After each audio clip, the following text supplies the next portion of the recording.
इस वीडियो में I am going to talk about the hierarchy in a particular firm, role of analyst, ठीक है, skills required and interview questions.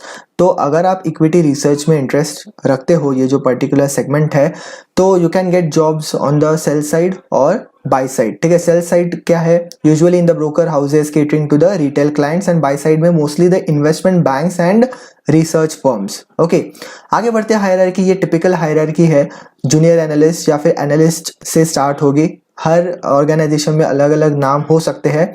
Then associate, senior analyst and head of research और head of equities. तो ये associate position होगी ही, ऐसा नहीं है। This is just a general hierarchy कि आप फॉर एग्जांपल एवरेज कॉलेजेस में हो तो शायद जूनियर एनालिस्ट की पोस्ट पे हायर होते हो, डिपेंडिंग अपॉन व्हाट अपॉर्चुनिटीज और what companies come to your campus. अच्छे कॉलेज में हो तो सीनियर एनालिस्ट हो सकता है, and so on, right. So ये जो पोजीशंस है ये डिपेंड करता है कौन से कॉलेज में हायरिंग चल रही है या फिर बाहर से हायरिंग है, आपका एक्सपीरियंस का and all this things. So this is typical hierarchy of that particular firm. तो हेड ऑफ रिसर्च के ऊपर और भी कुछ पोजीशंस हो सकती है, या फिर CXO लेवल पे रिपोर्टिंग हो सकती है। ओके, टॉकिंग अबाउट एनालिस्ट, ये एनालिस्ट जो होता है ना, बेसिक लेवल पे जो हायर होता है, उसके रोल क्या होते हैं? सबसे पहले रिसर्च करना सिंगल कंपनी या फिर सेगमेंट पे। फॉर एग्जांपल एक कोई तो भी इंडस्ट्रियल सेगमेंट ले लिया, उसकी बहुत सारी कंपनीज ले ली, वहां पे रिसर्च करना है, या फिर सिंगल कंपनी।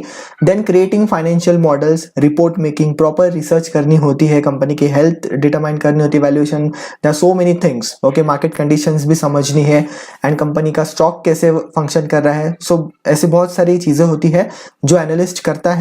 कम्युनिकेशन टीम में होना चाहिए, टीम वर्क भी है। एंड देन ये रिपोर्ट जो होती है, ठीक है, और ये जो भी रिपोर्ट होती है वो एक लेवल ऊपर जाती है, जो डिसीजन लेता है। जूनियर एनालिस्ट या फिर एनालिस्ट डिसीजन डायरेक्टली नहीं लेता, सजेस्ट कर सकता है, बट डिसीजन लेने वाला कोई और होता है, बिकॉज ये रिपोर्ट्स बहुत मायने रखती है।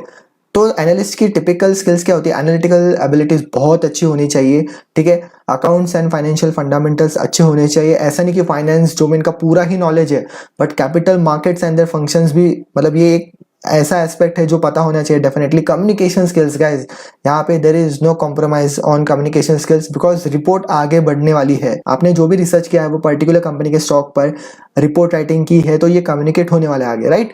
एंड सैलरी गाइज, सैलरी एक basic research firm 3.5 lakhs per annum से स्टार्ट करती है, and this will vary organisation to organisation, firm to firm definitely vary होती है। एंड अगर आप कोई MBA कॉलेज में हो तो वो हिसाब से कंपनीज आती है, वो हिसाब की रोल्स ऑफर किए जाते हैं।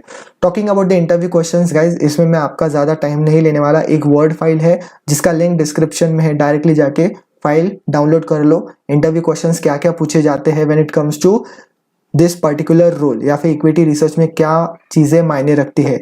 तो मैंने ये वीडियो एक बेसिक लेवल पे बनाया है, जहाँ पे hierarchy, role of analyst, skills required and interview questions cover के हैं। इंटरव्यू क्वेश्चंस इसीलिए नहीं लिए बिकॉज आप डायरेक्टली पढ़ के समझ सकते हो, जिसका लिंक डिस्क्रिप्शन बॉक्स में दिया है। I hope this video helps you, at least आपको थोड़ा सा बेसिक पता चला होगा कि इक्विटी रिसर्च एनालिस्ट क्या करता है, जॉब रोल, ठीक है, इन जनरल, स्किल्स क्या रिक्वायर्ड है, पेमेंट क्या है। This payment can definitely increase with respect to the organization. Thanks for watching. Stay connected and always keep that smile up.